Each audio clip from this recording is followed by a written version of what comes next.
Welcome to Allow Us to Explain from Our National Conversation. I'm your host, Michaela Edelberg, and I'm a journalism intern here at ONC. On today's episode of Allow Us to Explain, we're going to be talking about labor organizing in Gen Z. And joined with me today are our two panelists, Allison Bouchard and Mason Shoemaker. You guys want to introduce yourselves? Now's the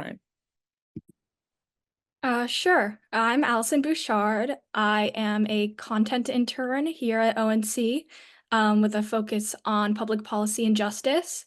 I'm about to be a sophomore in college. And yeah, I really love ONC, and I think today will be very fun. I am Mason. I am a policy content writing intern at Our National Conversation, and I write a lot about foreign policy. And I am a rising senior at Suffolk Madrid. And so I'm also happy to be here. Nice. Thank you again both for joining me. And just to jump right in, as you both know, labor organizing has a long history of a collective effort by workers to negotiate things like better wages, working conditions, and like other benefits and pay. And recently there's been a resurgence of like momentum for labor organizing, especially amongst younger workers like Gen Z and things like that. So this generation has shown to be increasingly involved in organizing efforts across various industries like retail, food, fashion, and academic as well. So why do you think Gen Z supports unions so much now, especially? And then what factors do you think contribute to this support? I think I'll ask Allison, you go first. All right. I think the fact that Gen Z is so self-aware really kind of pushes us to realize our worth in the workforce.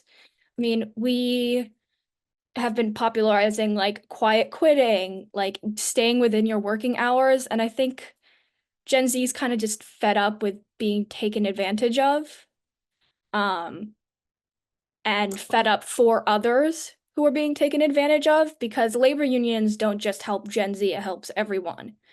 And I think the fact that Gen Z is so just kind of fed up with everything really pushes us to endorse labor unions the way we do. Mason? I think the main factor is that our generation is dealing with a much weaker economy than previous generations with much less stable employment. Where I think if you look at, the boomer generation or Gen X, it was reasonable to expect that if you went to college, you stayed at the same job at the same corporation, you could expect stability in your employment and you could expect regular promotion and to retire. And I think this is sort of reflected, especially with Gen X, in sort of a lot of films. Like if you look at the 90s, films such as like Fight Club or Office Space, these sort of are movies that sort of deal with characters' economic insecurity. And the insecurity isn't over that they can't get a job, it's that they don't like their job. It's, that they're sort of very unsatisfied by their job, but there's no indication that they're they're going to struggle in any sort of a way, that they're not struggling with rent or struggling worrying about retirement or anything. Whereas I think for us, really since the Great Recession in 2008, which a lot of us were in elementary school when this happened, it's been overwhelmingly clear that you sort of had two trends where you've had an increase in job instability because mainly of the boomers sort of not retiring. And so because of that, everything gets more competitive, but then also just sort of an economy that has never really rebounded. And then you also see, because of the downturn in the economy, an increase of people going to college. And then this makes college degrees much less valuable in the job market, where it's no longer enough to just get a degree and expect that you can get a job. And so that's an issue in white collar. But then also the other trend that we've seen is that because college has become so expensive, not as much of a promise of gainful employments that, again, will take you to retirement with a pension. A lot of people, I think, in our generation have been not going to college, where I think there was the peak level of college enrollment in the US, I want to say somewhere around 5 years ago. And since then, it's just been going down. And what a lot of people have been doing is going for more blue collar sort of employment, like, going to trade schools and other alternatives which are where you see a much more stronger union presence. But I again, to reiterate, I would say the most overwhelming factor is that I don't think anybody in our generation has any illusion that, you know, there's sort of a job that's going to pay well enough and offer good enough benefits if we just, you know, sort of don't really stand up for ourselves, where it's sort of a recognition that the way the job market works now, sort of just taking things as they are is not enough. And so because of that, I think a lot of people are in support of unions. And you two bring up a really amazing point. Actually, no, Allison, you brought up the term quiet quitting, and then Mason, you brought up the differences between like how we are now, how the world is now, then the difference between baby boomers and like Gen X and how they lived and things like that. So I wanted to ask you too, when using terms like quiet quitting or like things like that and being more, how do I say, confrontational with our employers when we're not treated fairly, how do you think like that attitude differs for older generations, or why do you think they kind of don't agree with how Gen Z handles certain unfair practices? Mason, you can start first and go off to Allison. Sure. I mean, I think the deal sort of was for older generations was that you would sort of put up with sort of workplace abuse, whether that was, you know, sort of sexual harassment or being asked to do unpaid overtime or all sorts of little, you know, power plays and microaggressions, but that there would be a reward. And the reward would be that you would have stable employment, you would be able to afford a house, you wouldn't have to worry about getting fired, you would be able to, you know, pay for health insurance and or you have your health insurance covered and all the rest of it. And I think because of that, that was worth the trade-off for older generations, where older generations were sort of, they were more optimistic because they had this view of, okay, if I just, you know, do the unpaid overtime, if I just, you know, kiss up to my boss, if I just do all these sort of, you know, extra things I really shouldn't have to do, then I will be able to guarantee my employment, then I'd be able to get promoted, and they're sort of more optimistic.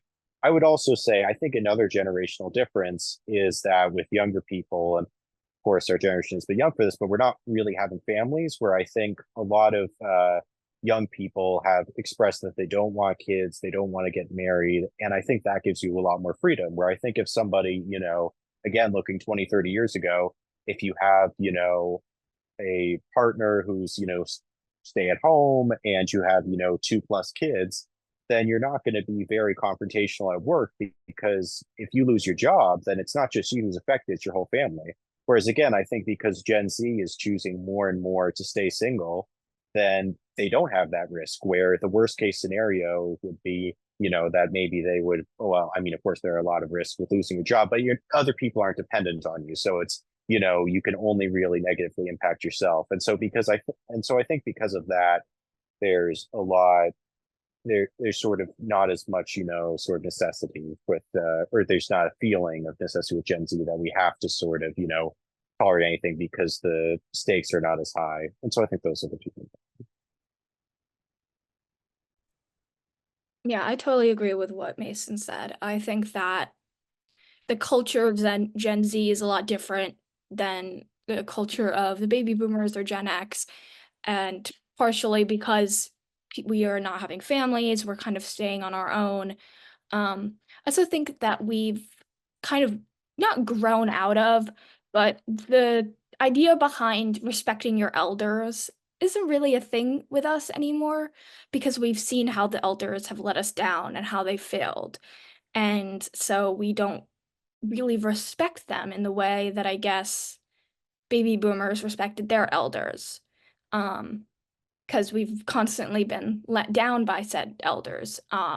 So I think the fact that we no longer have that type of mentality gives us the confidence to be able to stand up to unfair treatment and unfair employers who are typically older, and usually you wouldn't want to confront someone that was older because, you know, it's a superiority thing. Like they're more cultured, they're more experienced than you. What do you have to say against them? But I think that we've lost that mentality. And I think it's a good thing, because respecting your elders hasn't always worked out for everyone. And, you know, speaking of culture, and also speaking of a point that Mason, you also brought up earlier about how younger people are tending to go the non-traditional route and taking those blue collar jobs instead of going to college and things like that, because the value is less now for a degree. So now it seems that though there's more support for unions, the actual participation and being in a union in America is at a historic low. So I wanted to ask you to, how do you think Gen Z can bridge that gap? And also, why do you think it is at a historic low right now, considering that there's been numerous strikes even within this past year, you know? So why do you guys think that is? Allison, you can begin first. I think that the pandemic had a lot to do with it. I mean, most jobs that weren't like hands-on went online, and people were kind of just like fighting to stay in their jobs. Because also AI was on the rise then, and I think a combination of those factors was scaring a lot of people. They're like, I have to stay in this job no matter what." Um, and so I don't think they felt the need or felt the requirement to create unions and stay in those unions when it posed a risk to them. Um, but for the blue collar jobs, like there's definitely been an increase, and I think that those are most of the unions that we've seen protesting and striking within the last year. I remember the auto workers union. I guess you can even call SAG-AFTRA a like hands-on union. And it's really those jobs that kind of didn't go out of trend in the pandemic that can't be replaced by AI that are creating the most unions and have the most union support.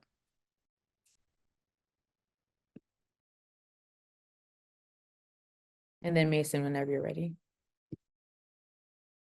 Yeah, I mean, I think it sort of has to do with trends in the labor market, where I think a lot of the unions that were strong in American society were created during the 1930s and 40s when FDR was president. And this was a time when America, due to the Great Depression, was very much in favor of supporting workers' rights and whatnot. But I think what we've seen ever since, really, since the 60s and 70s, has just been a continual weakening of unions.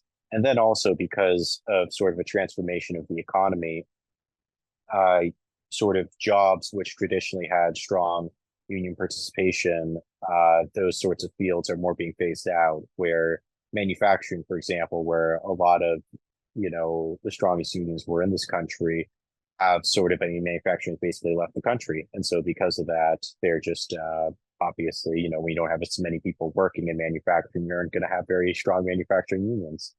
And I would also just say sort of, deregulation and shifts in American culture, where it's also just an issue where, I mean, even if you are in favor of starting a union, it's sort of very hard to do from scratch. And there's very little support from the government or protections from the government, where generally the response where is just to fire everybody who's involved with this and sort of, blacklist them, where we saw this with Starbucks, where, I think there are unions in a couple of Starbucks stores at this point, but there was very hard pushback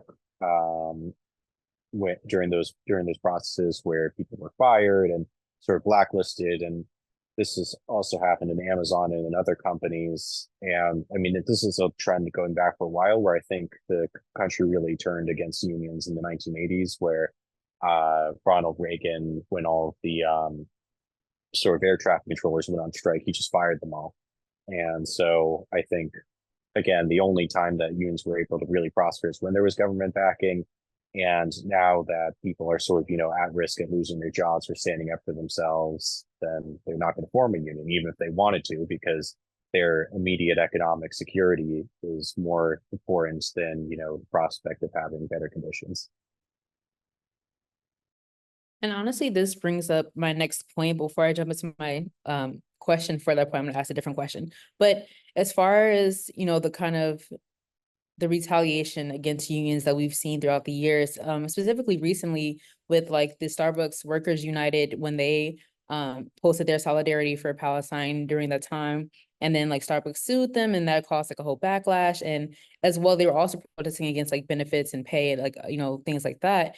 And then we also saw some retaliation for the Union of Academic Workers, when graduate students and undergrad students were who were student workers, they were protesting across the UC campuses. And some of them were, you know, faced like academic consequences. Some of them were, you know, taken off the campus, things like that. So I wanted to ask, like, do you think in the future that do you think unions will die out in the future? Do you think there will be like a resurgence of them, especially like with the resilience and determination that we have seen amongst like Gen Zers? Or do you think it's kind of a lost cause at this point because of like the lack of government support and it seems like everyone's kind of against them? Whoever wants to start. I can go ahead. I mean, I wouldn't say that they're a lost cause. I would just say it's very difficult where I think we sort of have a situation where at this point, both parties are sort of signaling towards supporting unions, but not really doing much. Where I think, with the Democrats, I think Biden, sort of wanted to promote himself as the union guy, but during his time in office, I think while he has, worked well with pre-existing unions, such as, like the auto workers union and other and the Teamsters, he hasn't really, intervened in situations such as, with the Starbucks situation or with Amazon or with, with the undergraduate student workers. And so, and then on the Republican side, even though they've traditionally been the party of big business, we see sort of a trend of that, especially in the former Rust Belt states, like for example, with JD Vance, he's at least signaled that he's more open to, supporting unions, supporting workers' rights and all the rest of it. But again, I don't think unless if there's serious action, then there will be change. I think it's certainly possible because I think if conditions just get so bad that people don't see any other options, then I think politicians will eventually have to respond. If you have enough people who are get active in politics who support these things and they get, elected into office. But again, I think it just depends on the situation where I think a lot of the issue for is, yeah, it's just that there's no protections for trying to organize unions. And then I think also, I mean, although one of the great things of this country is sort of economic mobility where, you can be expecting to do one job now and then a different one in 5 years and a different one in 10 years.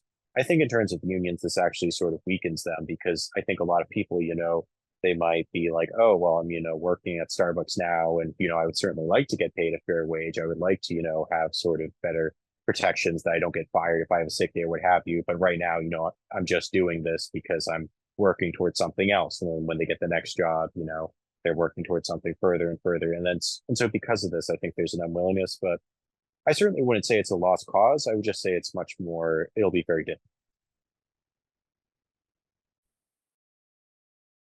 I agree with Mason. I think that it's going to be difficult, but I think that a combination of factors could let unions kind of regain the popularity that they once had. And I think the election is the big part of that. Both sides have kind of been flip-floppy about if they support unions, if they support workers' rights. I remember a few days ago on Trump's thing on X with Elon Musk, they were making fun of workers and talking about how they like to intimidate their workers.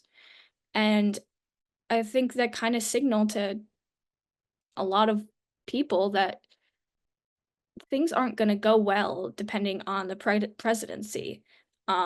So I think that if the Democrats win the election and with the ongoing evolution of Gen Z's kind of momentum with workers groups, I think there could definitely be a resurgence, but it really just depends. Like, you never know. Like, things always can happen. And yeah, it's can't really tell. I think that is like a big question everyone's kind of thinking about right now, especially with the election coming up, like you mentioned. So it's kind of like a we'll see what happens, But moving on, like I mentioned before, we talked about Starbucks, we talked about like the academic sector of unionization. So like in the last 10 years, college campuses across the country have seen an increase in collective bargaining efforts by graduate students specifically, who like they teach classes, like so their TAs or their adjunct professors or their undergraduate student workers, whatever the case may be. But my question is, why do you think that graduate students specifically, like in the campus side of things, many of whom are Gen Z or like late millennial, why do you think they're in charge of like leading, you know, those labor organizing? Why do you think they're in charge of labor organizing within academia, and like what issues are driving them to unionize? I guess Allison, you can start off. I think that they're seen as more respected than undergrads. I mean, I'm an undergrad. I don't think I could do what they do.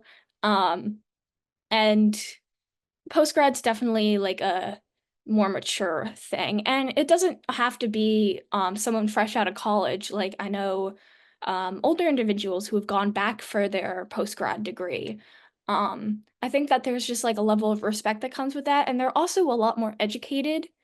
Um, and they're given like more responsibility. So I think they're just seen as like a higher force, I guess, like more influential.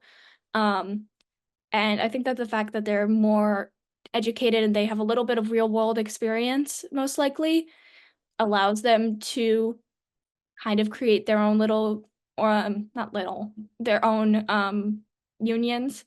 Um, and I think that they kind of know their worth. They're like, I've paid for this. Why am I getting treated badly?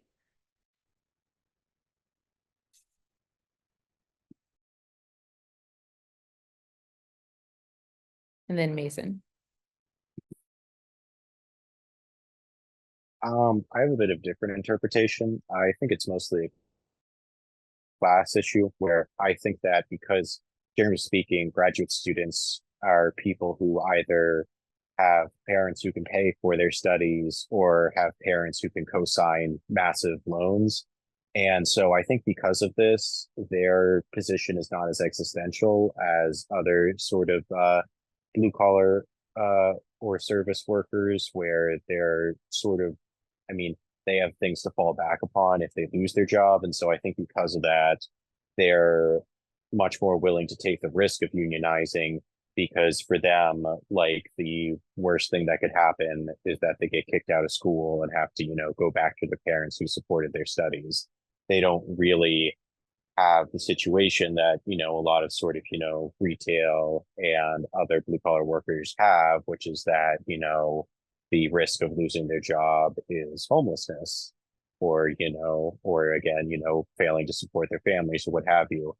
And so because of that, I think it's, yeah, I think it's just mostly a class thing. I mean, I think it's also that there certainly is more awareness where, you know, I mean, because they've been in the university, and so they've probably, you know, been more exposed to these ideas. But yeah, I think that's the main sort of issue, where I think people who, you know, work in the service industry or in other industries may certainly want to unionize. They don't want to risk losing their job. And so, but again, I just think it's lower stakes with the grad students.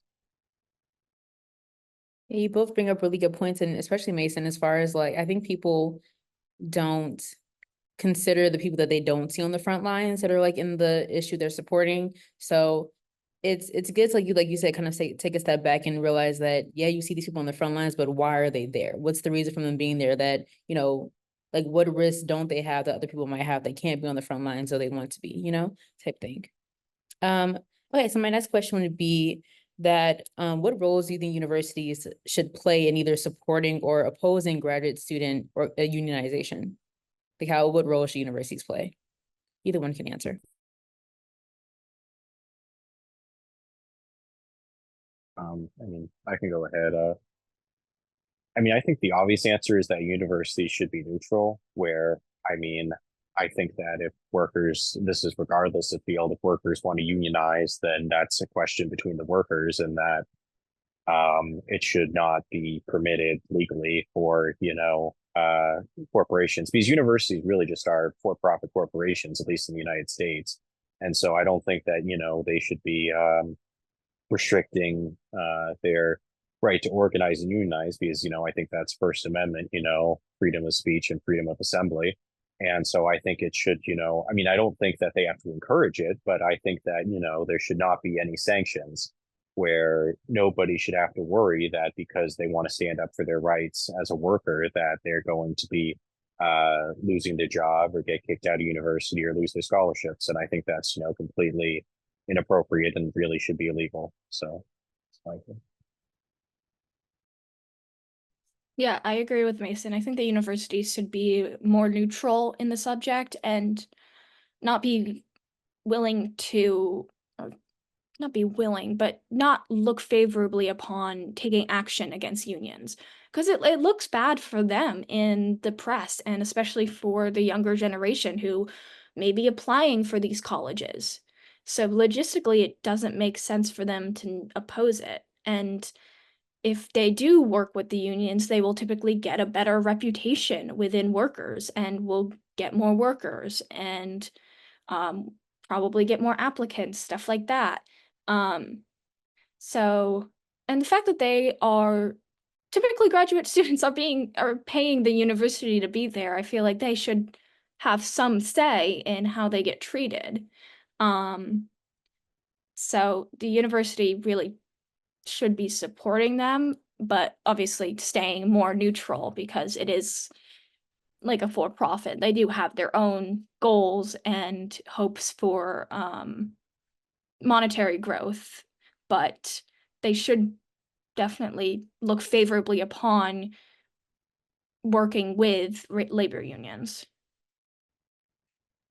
And I guess my next question is like, just to add on that, when you have like union protesters and things like that, and they're obviously asking for like, I want better pay, I want better benefits, but then like you said, the company or industry or university or whatever itself has their own, like their monetary goals and their own goals.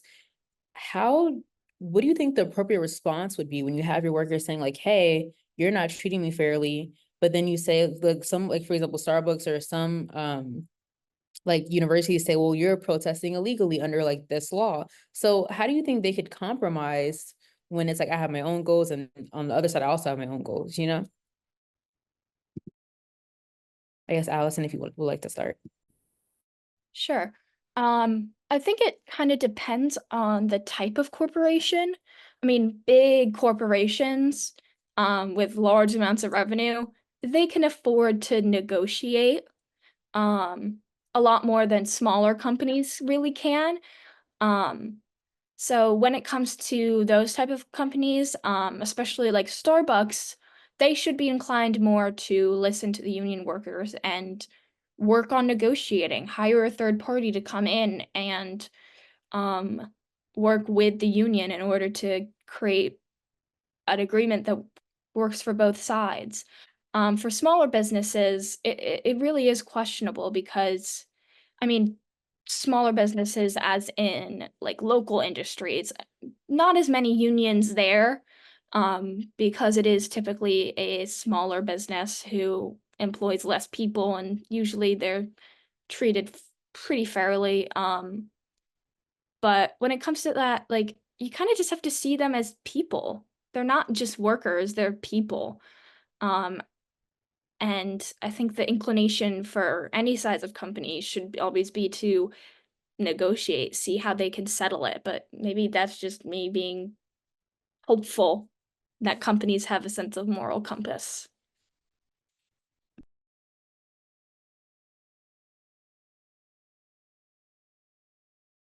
Mason, whenever you're ready.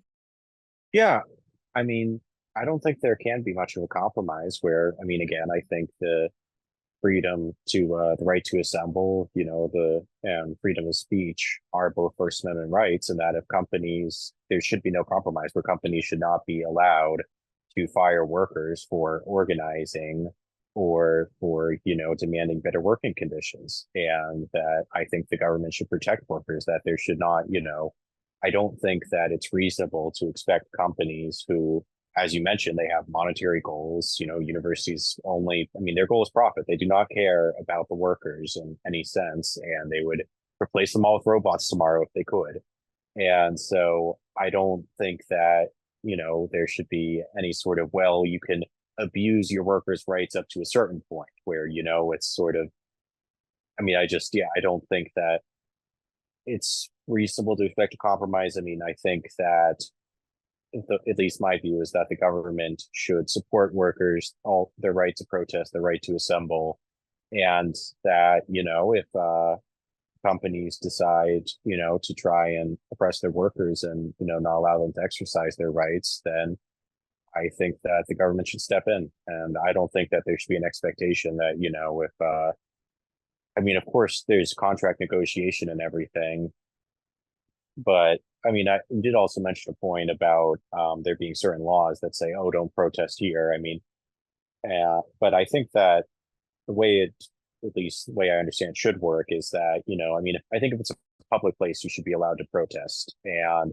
you know, I mean, of course, it's reasonable that, you know, if it's the company's private property, then you shouldn't be able to protest, you know, within an office or within a building. But if you're on private property, or excuse me, if you're on public property, you know, like usually the, you know, picketing on a road nearby, then there should not be, I think, any law that would say, no, you don't have the right to assemble or you need to apply for a permit. I mean, I think that's a restriction on, you know, again, First Amendment freedom of speech and freedom of assembly. And I think that these are just blatant attempts to just sort of, you know, bureaucratize their way out into us, depriving people of their rights. Where, I mean, again, I think it's just, you know, I think it's just an attempt of, you know, sort of a corporation will lobby for a law that says, oh, you can't protest, you know, this close to the university or in this, you know, this close to the corporate headquarters, and you have to apply for this permit. And, you know, the politicians that would apply the permit are receiving donations from us. So you're not going to get the permit. So therefore, you know, your right to assemble is basically nullified. And I think that's just, you know, really unacceptable. And so, yeah, I don't think that there should be any compromise on that front. I think that the government should support workers when they advocate for their rights. Absolutely. And kind of to shift gears now to a more broader focus, how do you think that Gen Z's labor approach to labor organizing, excuse me, influences like broader labor movements? How, like, are we seeing a shift now in labor activism, or is it kind of the same? What do you guys think? I think you guys answered this a little bit earlier, but just to paraphrase your thoughts.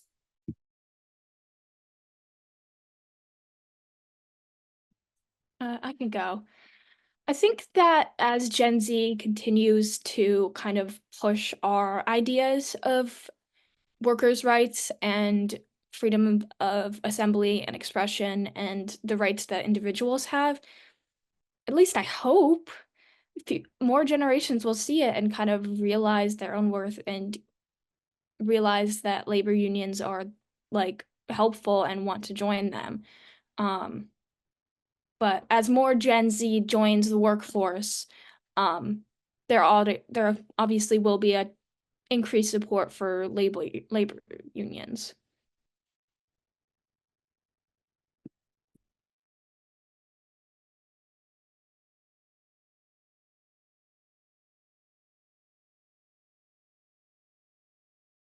I guess I can go ahead. I mean, I think it more just depends on how Gen Z does in the job market, where I think if the economy improves and people have better prospects, then I think it'll be certainly less likely that Gen Z will move more towards unionization. But I think that if we continue to see the trends of, you know, housing being unaffordable and, you know, sort of cost of living, just, you know, basic necessities not being affordable, then I think you're going to see a stronger trend towards unionization. I suppose the one major trend would just and how Gen Z specifically would mobilize is that because Gen Z are sort of the digital natives, that they would use the internet much more. And so I think because of this, then they would be more open to unionizing, or excuse me, be more apt perhaps because they can use sort of, you know, sort of technology. And I think also, as I mentioned earlier, the trend of Gen Z at least expressing a desire that they don't want to have kids, I think will make them more willing to unionize because again, when you're just sort of working for yourself and to provide for yourself and not for, you know, a partner and family, then I think you're going to be, people are more willing to take risks. Absolutely. And honestly, I think this is a great place to lead it on because Mason, again, you touched on, I was going to ask about social media and how Gen Z plays a part in that, but you already touched on that. And also we talked about the generational difference. And I think we have a pretty solid idea of how Gen Z has influenced labor activism and labor organizing across the world. So thank you both. Again, like I said, thank you again for joining me. And thank you to our audience for tuning in today for this week's episode of Allow Us to Explain. please follow this podcast and other podcasts from our national conversation on Spotify, Apple, YouTube, or everywhere the podcast can be found. And again, we do have an episode that we made last year about labor unions and SAG-AFTRA, and that can be linked in the description below or floating around my face somewhere if you're watching this on YouTube. Please remember to follow Our National Conversation on TikTok and Instagram at Our National Conversation, no spaces. And then finally, visit our website at ournationalconversation.org. And yeah, next week, stay tuned for our another episode of Allow Us to Explain, where we talk about Project 2025. That is especially important for the election that's coming up soon. So see you guys soon.